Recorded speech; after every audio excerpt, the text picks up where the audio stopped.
It's giving me Karen vibes, honestly. What's up, guys? If you are new here, my name is Rachel, and I have a channel all about nutrition, health, fitness, lifestyle, and hot topics like today. I studied nutrition in college and have a degree from San Jose State, so I am a nutritionist, and this is just something I'm passionate about. But today, we are going to be talking about Demi Lovato. This is my opinion, and that's that.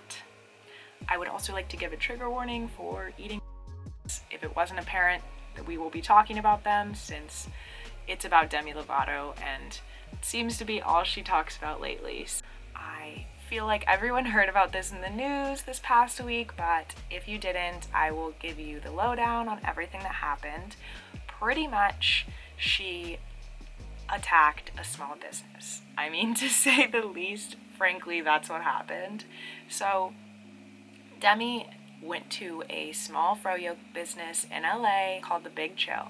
She got there and I guess she was offended and triggered by some of their sugar-free items that she called diet culture vultures.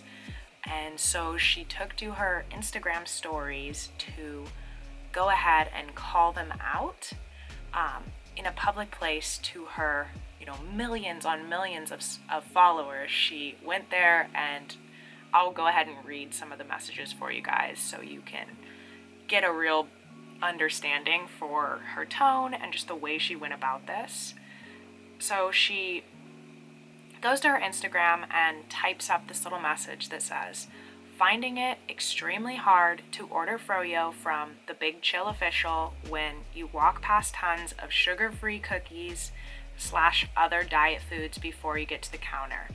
Do better, please, period." And then she did hashtag diet culture vultures. And frankly, that comes off, like an attack. It comes off pretty aggressive, at least to me, and I'm sure they took it the same way. She then, had another message almost immediately following. She said, "So I think I'm going to have to make this hashtag a thing. I'll be calling all harmful messaging from brands, companies that perpetuate a society that not only enables but praises disordered eating. Hashtag diet culture vultures."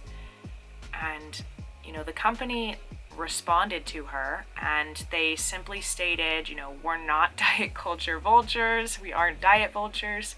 We choose to cater to all of our customers and have been doing so for the last 36 years, as this company, the Bigg Chill, has been around for a long time in LA." And then they said, "We're sorry that you found this offensive."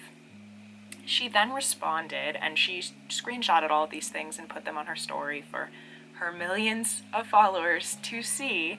She responded, "Not just that, your service was terrible, so rude. The whole experience was triggering and awful.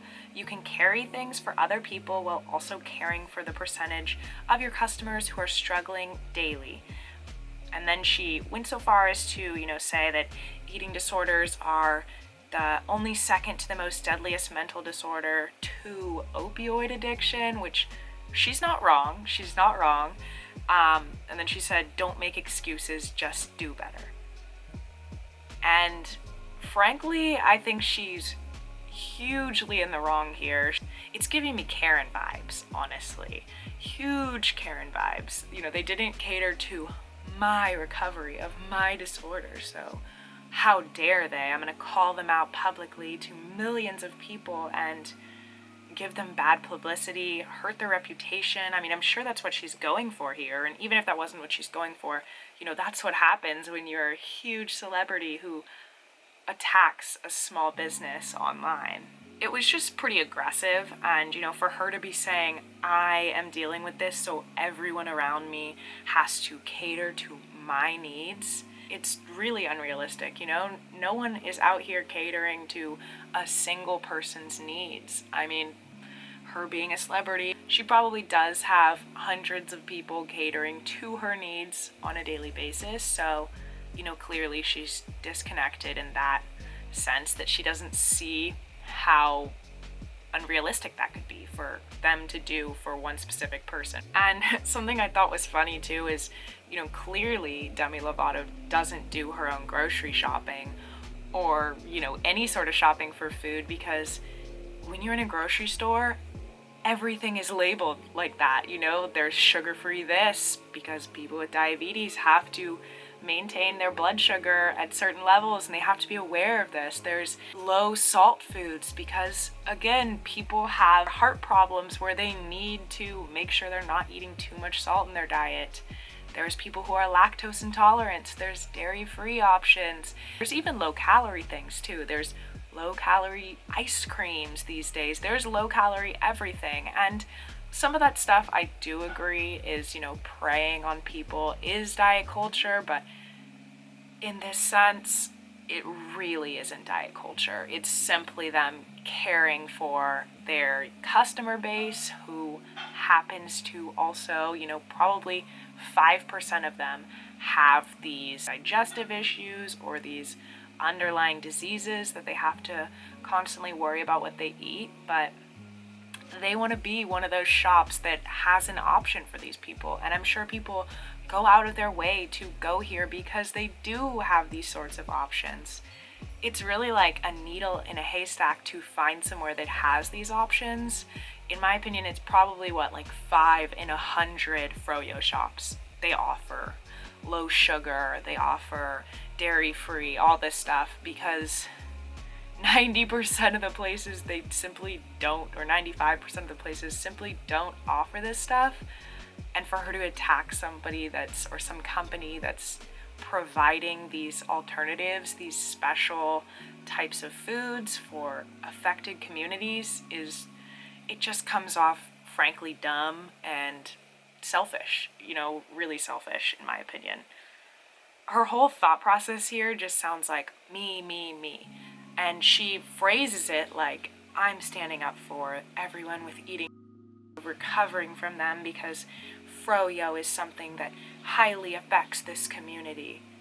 As somebody who had an eating disorder for 5 years and, was a part of that community, recovered, fro-yo doesn't affect me at all. I don't have any weird trauma associated with fro-yo or any feelings of triggeringness with fro-yo. And yeah, that's not true with everybody, I'm sure. I'm sure some people agree with her that fro-yo is a triggering food for them, but for her to just lump everyone together and say that this is a food group that highly affects this community, it's just not true.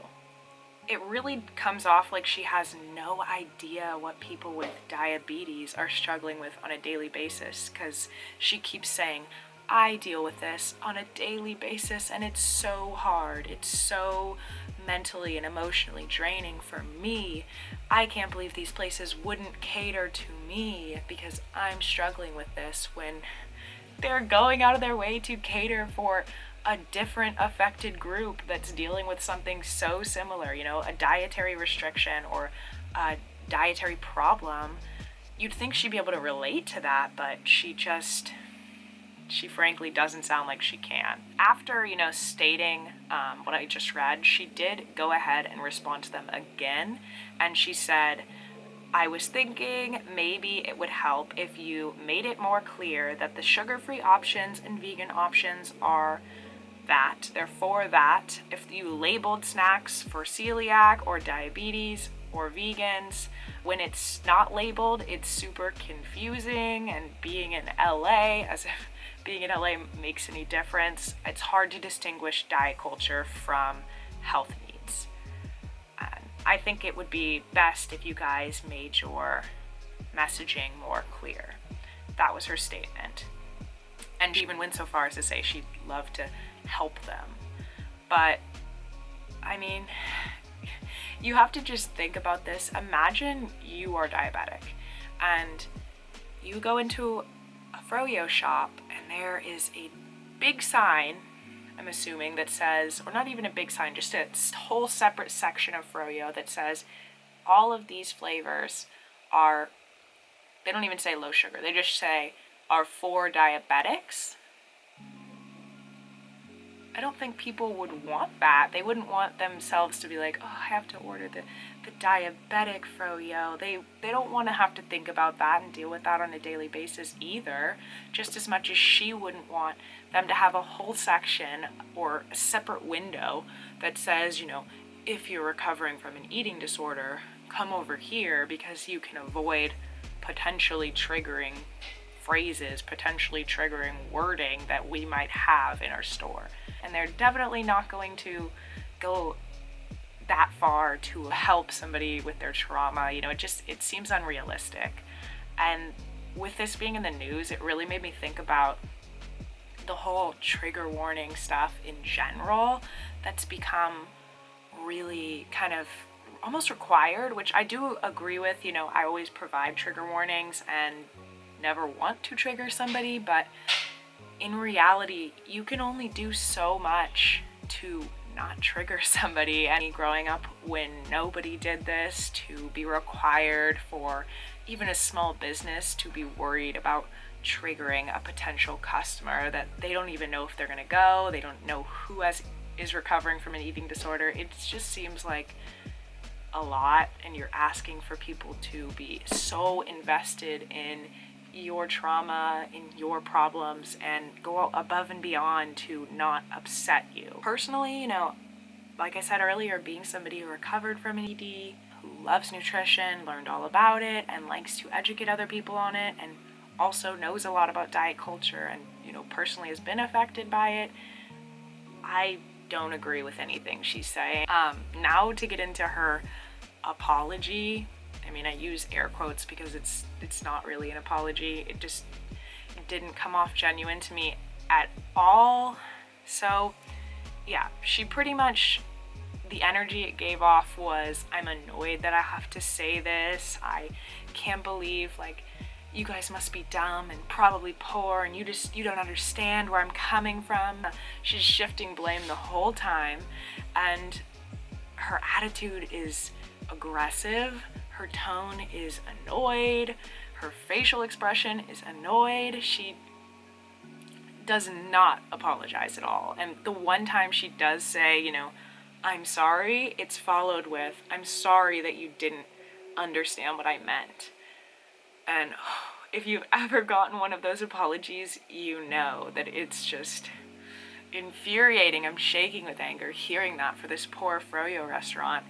No one is misinterpreting what you're saying. We're just seeing through it because it's just offensive. And you did come for a small business. That's exactly what you did when you listened to the way that she, you know, messaged at the beginning, and she said, do better, just do better.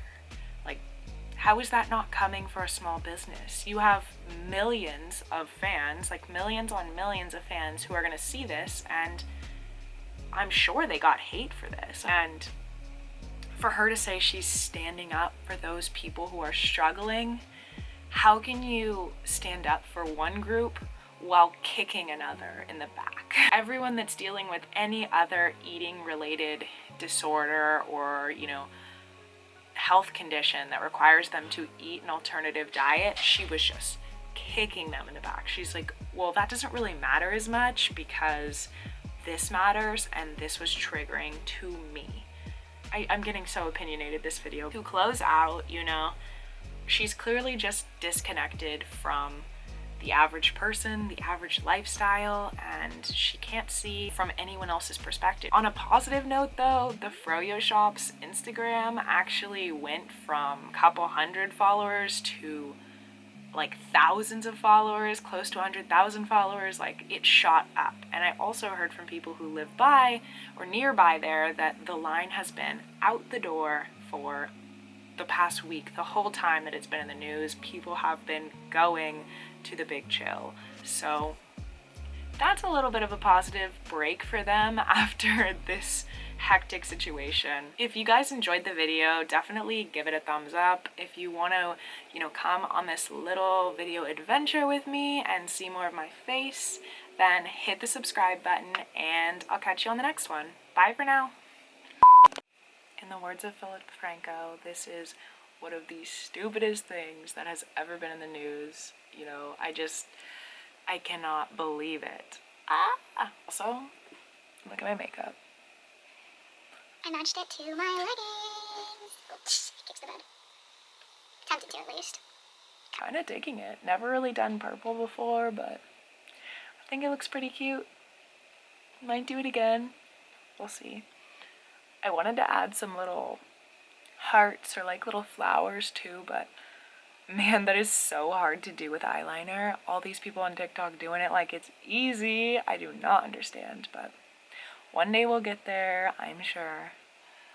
Alright, anyways, just a little ramble.